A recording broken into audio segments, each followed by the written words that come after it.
प्लेटो का डायलॉग फेडरस यूँ शुरू होता है कि सोक्रेटिस इनकाउंटर करता है फेडरस को, जो एक यंग स्टूडेंट है रेटरिक का। रेटरिक मतलब the art of public speaking. Socrates को पता चलता है फेडरस से कि फेडरस अभी आ रहा है लिसियस की स्पीच सुनकर। लिसियस एक फेमस पब्लिक स्पीकर होता है। सोक्रेटिस उसको कन्विंस करता है कि यार फेडरस, मुझे भी बताओ लिसियस ने अपनी स्पीच में क्या क्या बोला। तो बहरहाल फेडरस उसको बताना शुरू करता है कि उसने क्या सुना लिसियस की स्पीच में। फेडरस सोक्रेटिस को बताता है कि लिसियस ने सबसे पहले अपनी स्पीच में ये बात की कि it is better to have a sexual और romantic relationship with someone who is not in love with you then someone who is in love with you. इसकी रीज़न लिसियस ये बताता है कि जो the people who are in love ना, तो वो अपने राइट माइंड से नहीं सोचते, they aren't in their right mind, और वो कंपल्जन के अंदर होते हैं, मैडनेस के, वो पागलपन का शिकार होते हैं, तो उनके पास फ्री चॉइस नहीं होती टू बिहेव। लिसियस अपनी स्पीच में परसुएड करना चाह रहा होता है लिसनर को कि जो लॉन्ग टर्म सोशल एडवांटेजेस हैं ना, वो ज़्यादा हैं उस रिलेशनशिप की जिसकी जो बेस है वो फ्रेंडशिप है, ना कि वो रिलेशनशिप जिसकी बेस पैशन है। अब जब फेडरस लिसियस की स्पीच समराइज़ कर देता है सोक्रेटिस के सामने, तो वो देखता है कि सोक्रेटिस इतना इम्प्रेस नहीं हुआ लिसियस की स्पीच सुनकर। तो फेडरस कहता है, अच्छा सोक्रेटिस तुम्हारा रिस्पॉन्स क्या है, तुम भी एक स्पीच टाइप प्रेजेंट करो और तुम्हारे रिस्पॉन्स क्या है इस बारे में। सोक्रेटिस कहता है कि लव इंडीड एक तरह का पागलपन है जो ओवर पावर कर देता है एक इंसान की बेटर जजमेंट को। प्यार एक इंसान की सोचने की सलाहियत को कमज़ोर कर देता है, सोक्रेटिस का आर्गूमेंट है। और सोक्रेटिस कहता है कि ये जो पागलपन है ना, ये बिलवड को डिप्राइव कर देता है अच्छी चीज़ों से, जेलसी की वजह से और पेटी इश्यूज़ की वजह से। और प्यार जो है ना, ये एक इंसान को मज़ीद बदतर स्टेट में छोड़ देता है। लेकिन सोक्रेटिस फिर एकदम से ना इसका कॉन्ट्रास्ट लाता है। वो ये कहता है कि परहैप्स ये जो मैडनेस है ना, ये जो पागलपन है, ये खुदाओं ने दिया हुआ है, तो the very best madness is love. वो ये कहता है कि हर चीज़ को देखने के ना काफ़ी नज़रिए होते हैं, एक डुअलिटी का कॉन्सेप्ट आता है। तो वो अपना ये आइडिया प्रेजेंट करता है कि हमारी जो सोल है ना, आप समझ लें कि वो एक विंग्ड शैरियट की सूरत है उसकी। बेसिकली शैरियट से मुराद एक कार्ट टाइप है जिसमें लोग बैठते हैं और उसके आगे 2 हॉर्सेस हैं जो ड्राइव करते हैं उस कार्ट को, chariot basically. Okay, it's weird why I am describing a chariot, but yeah Socrates कहता है कि जो सोल है ना, वो बेसिकली एक विंग्ड शैरियट है which is driven by 2 horses. अब एक घोड़ा जो है ना वो नोबल है, और दूसरा घोड़ा जो है ना, it is filled with lolly desires, sexual pleasures हो गए और उसमें हर तरह का डिज़ायर आ गया। सोक्रेटिस कहता है कि वो सोल, वो रूह, वो इंसान जो अपने इन 2 घोड़ों को, जिनकी बड़ी कॉन्ट्रास्टिंग नेचर्स हैं, इनको अगर साथ लेके चलेगा, इनको कंट्रोल करेगा, तो वो बड़ी आला मकाम पाएगा ज़िंदगी में, क्योंकि he'll have control over what ever he does. उसके पास अगर अपने डिज़ायर्स के ऊपर कंट्रोल है ना, तो वो he has control over everything. लेकिन काफ़ी लोग जो हैं वो इतना आगे नहीं बढ़ पाते, जो वो करना चाहते हैं वो नहीं कर पाते, क्योंकि वो एक ही हॉर्स को फीड करी जा रहे हैं, वो वाला घोड़ा जो रिप्रेजेंट करता है आपके डिज़ायर्स को। तो ये उसने एक मेटाफोरिकल पिक्चर बयान की है, एक नेचर ऑफ सोल को डिस्क्राइब करने के लिए।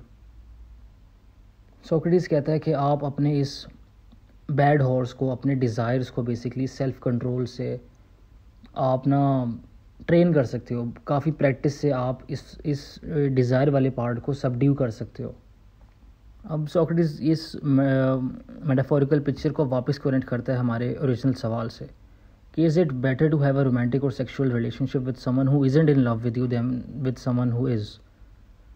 सोक्रेटिस कहता है कि अगर आप अपने इस बैड हॉर्स को कंट्रोल में रखते हो ना, ये हॉर्स जो सेक्सुअल प्लेजर्स के पीछे भागता है, डिज़ायर्स के पीछे भागता है, अगर आप इसे कंट्रोल करते हो, तो आप अपने बिलवड से एक ऐसी रिलेशनशिप इन्जॉय करोगे जो प्योरली पैशनेट है, राइट। और ये जो रिलेशनशिप है ना, तो वो सिर्फ सेक्सुअल प्लेजर वगैरह पे बेस्ड नहीं होगी, और इस तरह का प्यार ट्रू लव वाली सेंस में आ जाता है।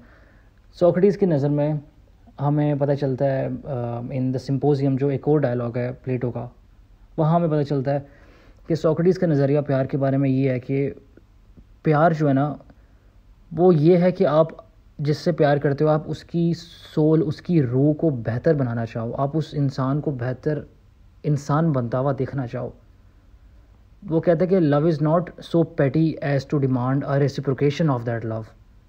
आप एक इंसान से प्यार करते हो, आप चाहते हो कि वो इंसान बेहतर इंसान बने, उसकी सोल की वर्च्यू इंक्रीज़ हो, वो ज़्यादा वर्च्यूअस आदमी बने। तो ये है ट्रू लव का कंसेप्शन सोक्रेटिस की नज़र में।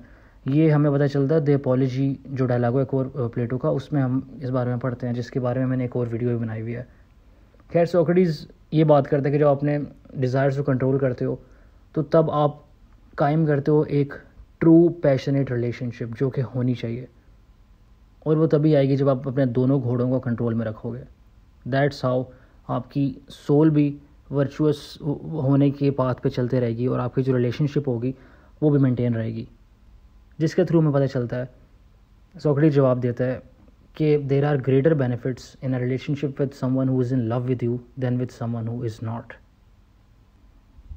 इस टॉपिक के बाद सोक्रेटिस और फेडरस डिस्कस करते हैं रेटरिक को और डिफरेंस को between good and bad speaking. Rhetoric जिस तरह मैंने कहा, it is the art of public speaking. Socrates ये बोलता है कि रेटरिक जो है ना, इट शुड बी कंसर्न्ड सच के साथ, क्योंकि rhetoric basically art of public speaking है ना। अच्छा, मैं थोड़ा सा आपको बैकग्राउंड बता दूं कि ग्रीस में ना सोक्रेटिस के ज़माने में स्पेशली सोफिस्ट हुआ करते थे। सोफिस्ट एक ऐसी टर्म है, मतलब एक इस तरह का आदमी जो अपना विजडम बेसिकली बेच रहा है। कोई भी इंसान जा रहा है सड़क पे तो वो उसके साथ कन्वर्सेशन में इंगेज कर रहा है और उसको नॉलेज देने के वो पैसे चार्ज कर रहा है। और सोफिस्ट जो थे ना वो बड़े स्किल्ड पब्लिक स्पीकर्स थे, उनके पास पब्लिक स्पीकिंग का स्किल तो था, लेकिन काफ़ी दफ़ा बाज़ औक़ात वो ये करते थे कि वो सच नहीं बोलते थे, वो झूठ को शुगर कोड करके जो अगला बंदा सुनना चाहता होता था ना, वही उसको रिपीट करते थे ताकि उस बंदे से किसी तरह पैसे निकलवा लें। तो Socrates hated sophists. Hated might be a strong word, लेकिन Socrates was not a big fan of sophists, इस तरह आप कर लो। तो सोक्रेटिस इस डायलॉग में भी बड़ी छोटी सी उसने हिंट दिया है कि रेटरिक जो है ना वो कंसर्न्ड होना चाहिए सच बोलने के साथ, दूसरे बंदे को परसुएड करना उसका एंड नहीं होना चाहिए। तो जो पब्लिक स्पीकर होता है ना उसको ध्यान रखना चाहिए कि वो अगले बंदे को परसुएड करने के चक्करों में कोई फैंसी टैक्टिक्स वगैरह यूज़ ना करे, लेकिन वो सिर्फ सच का साथ दे। क्योंकि जब आप अगले बंदे को परसुएड कर रहे हो किसी चीज़ के बारे में भी, तो आप जब उसको परसुएड करोगे तो something in their soul will change, something about their thinking process will change. उनका एक थोड़ा सा सोचने का नज़रिया जो है वो बदल जाएगा। तो वो बदलाव जो है वो अच्छा होगा, तभी अच्छा होगा जब आप सच बोलोगे, उस बंदे को आप सच की तरफ परसुएड करोगे। वरना अगर आप उनको झूठ की तरफ परसुएड करोगे, आप उनको झूठ बेचोगे, तो फिर उनको वो ज़्यादा नुकसान करेगा। अब फाइनली लास्ट टॉपिक पे ये सोक्रेटिस और फेडरस बात करते हैं, वो होती है राइटिंग स्पीचेस के बारे में, राइटिंग के बारे में होती है। सोक्रेटिस की नज़र में राइटिंग एक रिलेटिवली न्यू और एक एम्बिवेलेंट टेक्नोलॉजी थी। सोक्रेटिस कहता है कि राइटिंग जो है ना वो प्रमोट करती है अपीयरेंस ऑफ विजडम को, लेकिन वो रियलिटी से थोड़ा दूर ले जाती है, क्योंकि राइटिंग सोक्रेटिस की नज़र में लाइफलेस और बड़ी साइलेंट एक प्रैक्टिस थी। तो आप उसको चैलेंज नहीं कर सकते, ना आप इंक्वायरी कर सकते हो, ना इंक्वायरी का रिस्पॉन्स आ सकता है। मतलब एक बंदे ने स्पीच लिखी है, राइट, और वो उस बंदे ने बस लिख दिया, और जो पढ़ने वाला है वो इंक्वायरी नहीं कर सकता, ना वो उस फैक्ट को या उस ओपिनियन को चैलेंज कर सकता है। सोक्रेटिस का जो सोक्रेटिक डायलेक्टिक मेथड था ना, वो ये था कि वो अगले बंदे से सवाल पूछता था, रैपिड क्वेश्चनिंग बेसिकली होगी, कि वो अगले बंदे से सवाल पूछता था और इन्हीं सवाल जवाब के नतीजे में ना एक कंक्लूजन निकलता था। कभी कभी नहीं भी निकलता था, लेकिन बेसिकली उसका पॉइंट था कि कन्वर्सेशन और स्पीचेस ऐसी होनी चाहिए जिसमें रिस्पॉन्स और इंक्वायरी वाला एलिमेंट आ जाता हो। लेकिन राइटिंग में सोक्रेटिस की नज़र में वो राइटिंग एक बड़ी लाइफलेस प्रैक्टिस है, जिसमें अगला बंदा मतलब वन वे कम्युनिकेशन वाला सीन है।